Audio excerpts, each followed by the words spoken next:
Hello everyone, welcome back to my channel. कैसे हैं आप सब? आई होप आप सब बढ़िया होंगे और आपकी स्टडी प्रोडक्टिव वे में चल रही होगी। आप लोगों में से कुछ लोगों ने कमेंट किया था कि मैं डिजिटल बोर्ड पे पढ़ाया करूं डाटा वगैरह, तो मेरे पास डिजिटल बोर्ड नहीं है। मैं पीडीएफ फॉर्मेट में आपको पढ़ाने का प्रयास करूँगी। अगर वीडियो अच्छी लगे तो चैनल को लाइक शेयर सब्सक्राइब करिएगा। जो हमारी प्रीवियस वीडियो थी, हमने स्टार्ट किया था दिल्ली सल्तनत से, जिसमें हमने गुलाम वंश, खिलजी वंश, तुगलक वंश, सैयद वंश और लोधी वंश, हमने सारे शासक जो थे कवर करवा दिए हैं। अगर आपने अभी तक नहीं देखा है तो जा करके देख लीजिएगा। आज का जो हमारा वीडियो होने वाला है वो सल्तनत काल का जो प्रशासन था, केंद्रीय प्रशासन, प्रांतीय प्रशासन, उसको डिस्कस करेंगे। तो बिना देरी किए स्टार्ट करते हैं। केंद्रीय प्रशासन।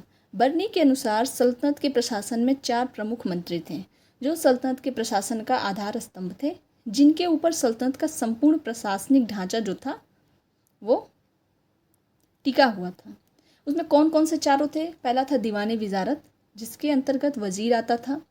दूसरा है दीवाने अर्ज, जो एक सैन्य विभाग था, जिसकी स्थापना किसने की थी? बलबन ने की थी। दीवाने इंसा तीसरा है, और फिर दीवाने रसालत। जो वजीर होता था वो राज्य का प्रधान मंत्री वजीर कहलाता था। उसके कार्यालय को दीवाने विजारत कहा जाता था। एक राजस्व विभाग था जिसे दीवाने विजारत कहा जाता था।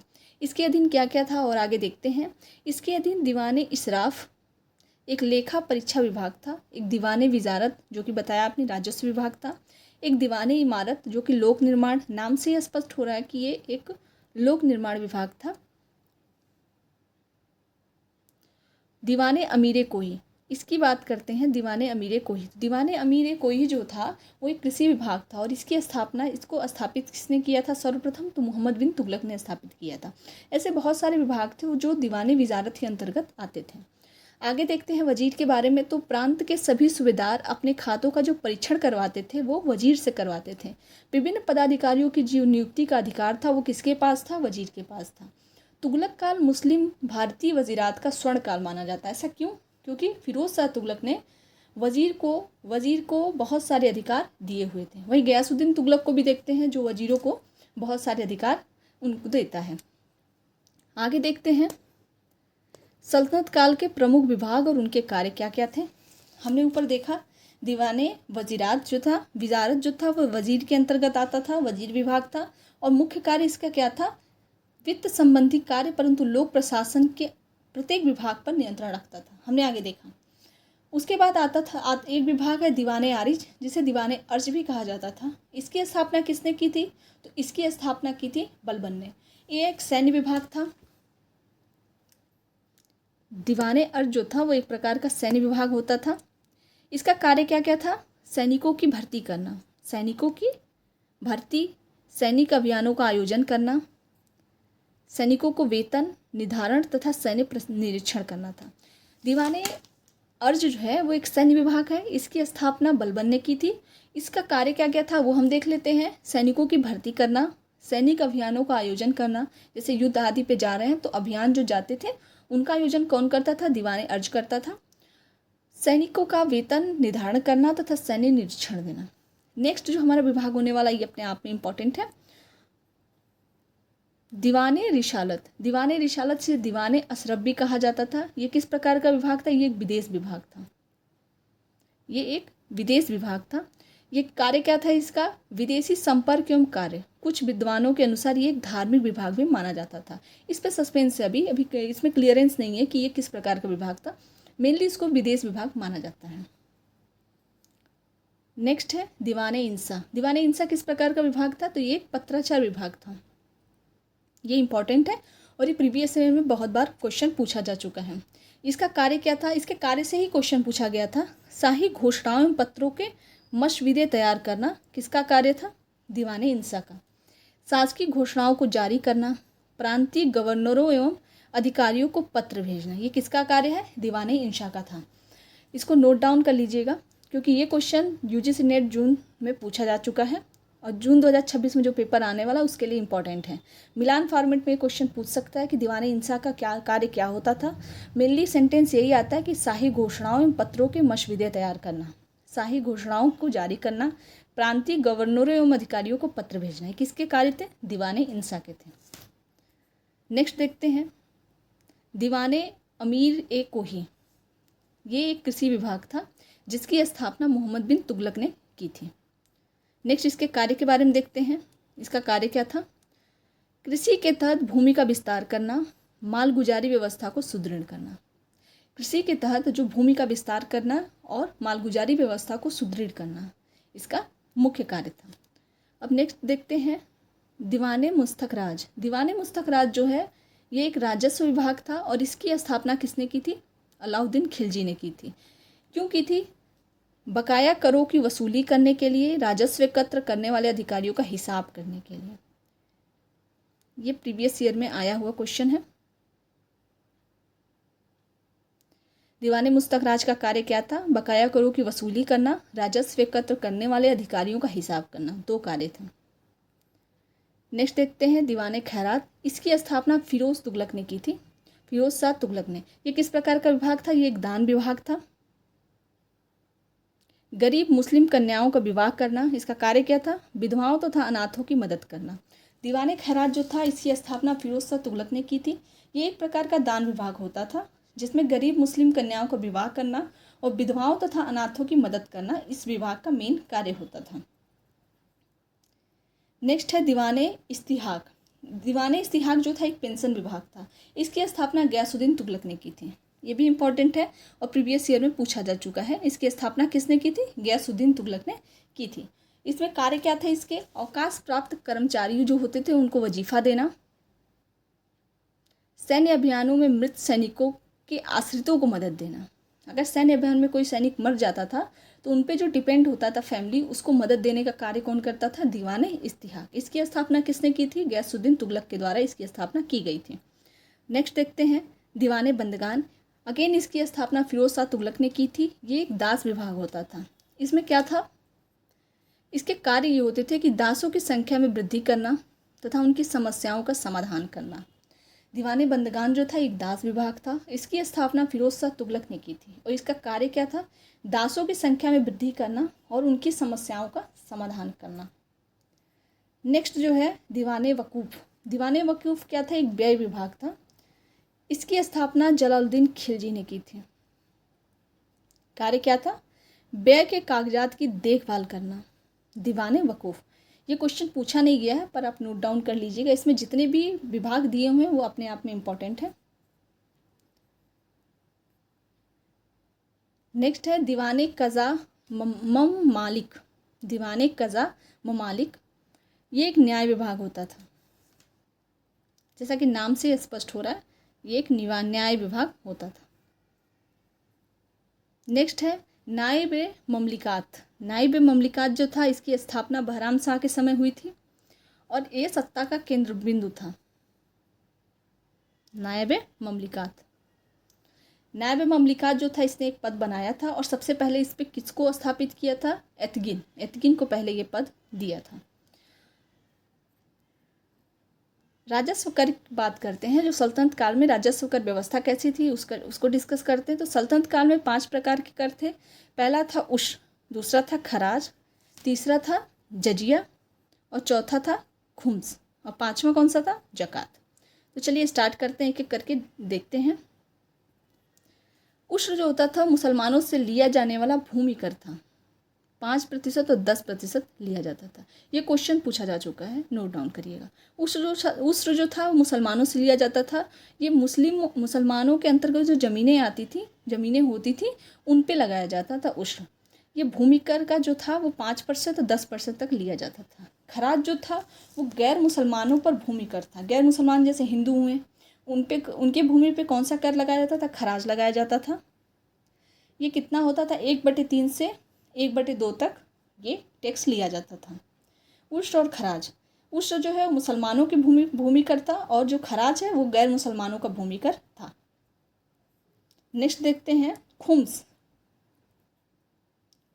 खुम्स जो था लूट, खानों अथवा भूमि गढ़े खजानों से प्राप्त धन जिसके 1/5 भाग पर राज्य का अधिकार होता था।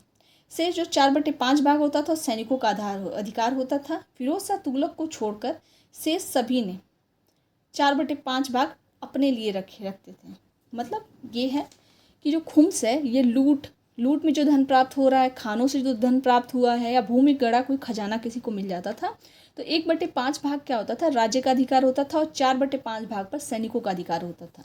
लेकिन फिरोज शाह तुगलक को छोड़कर सभी जो शासक थे उन लोगों ने 4/5 भाग जो था वो अपने पास रखा था। जैसे मेनली अलाउद्दीन खिलजी, गयासुद्दीन, मोहम्मद बिन तुगलक, इन लोगों ने 4/5 भाग जो था खुम्स का वो अपने पास रखा हुआ था, 1/5 भाग सैनिकों को दिया। जबकि देखा जाए फिरोज शाह तुगलक जो है उसने 1/5 भाग अपने राज्य के पास रखा और 4/5 भाग जो था वो सैनिकों को प्रदान किया था। जकात क्या था, मुसलमानों पर धार्मिक कर था। मुसलमानों पे जैसे जजिया है वो गैर मुसलमानों का धार्मिक कर है, वहीं जकात देखा जाए तो मुसलमानों का धार्मिक कर था। कितना लिया जाता था, 2 से 2.5% लिया जाता था। उन्हीं की भलाई के लिए इसका यूज़ किया जाता था। जो जकात में जो टैक्स मिलता था उसका जो यूज़ किया जाता था वो मुसलमानों की भलाई के लिए धार्मिक कार्यों में यूज किया जाता था। अब जजिया कर की बात करते हैं, बहुत फेमस है। जजिया कर जो था गैर मुसलमानों पर लगाया जाता था और ये एक धार्मिक कर था जिसके बदले में उनके जीवन तथा संपत्ति की रक्षा की जाती थी। हमने 5 प्रकार के कर देखे। पहले उश्र था, जजिया आया, जकात है। जजिया जकात जो है सेम है। जजिया क्या है, वो गैर मुसलमानों पर लगाया जाने वाला धार्मिक कर है, वहीं जो जकात है वो मुसलमानों पर लगाया जाने वाला धार्मिक कर है। उस्र और खराज यहाँ सेम होते हैं। उस्र जो है मुसलमानों की ज़मीन पर लगाए जाने वाला भूमि कर है, वहीं जो खराज है वो गैर मुसलमानों की भूमि पर लगाया जाने वाला टैक्स होता था। सबसे अलग जो है खुम्स है, इसको याद रखिएगा। ये क्वेश्चन बहुत बार मिलान फॉर्मेट में दिया जा चुका है कि ये किस प्रकार का टैक्स था, इसके अंतर्गत कितना % लिया जाता था, ये ध्यान रखिएगा। आगे देखते हैं कृषि व्यवस्था। कृषि व्यवस्था में किस सुल्तान ने कितना योगदान दिया है उस पर डिस्कस करते हैं, किसने कितना पार्टिसिपेशन किया है उसमें। सबसे पहले गयासुद्दीन तुगलक ने किसानों की भलाई के लिए निश्चित किया कि एक वर्ष में लगान जो था 1/11 से 1/10 भाग से अधिक न बढ़ाया जाए।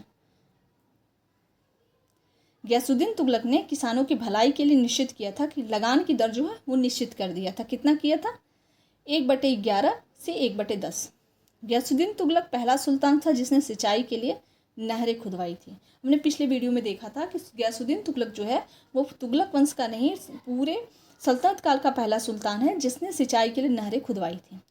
मोहम्मद बिन तुगलक की बात करते हैं। मोहम्मद बिन तुगलक संपूर्ण साम्राज्य को एक ही कर व्यवस्था के अंतर्गत ले आया था जो दोआ में प्रसिद्ध थी। उसने कृषकों को सोंधर और तकावी प्रदान किया था।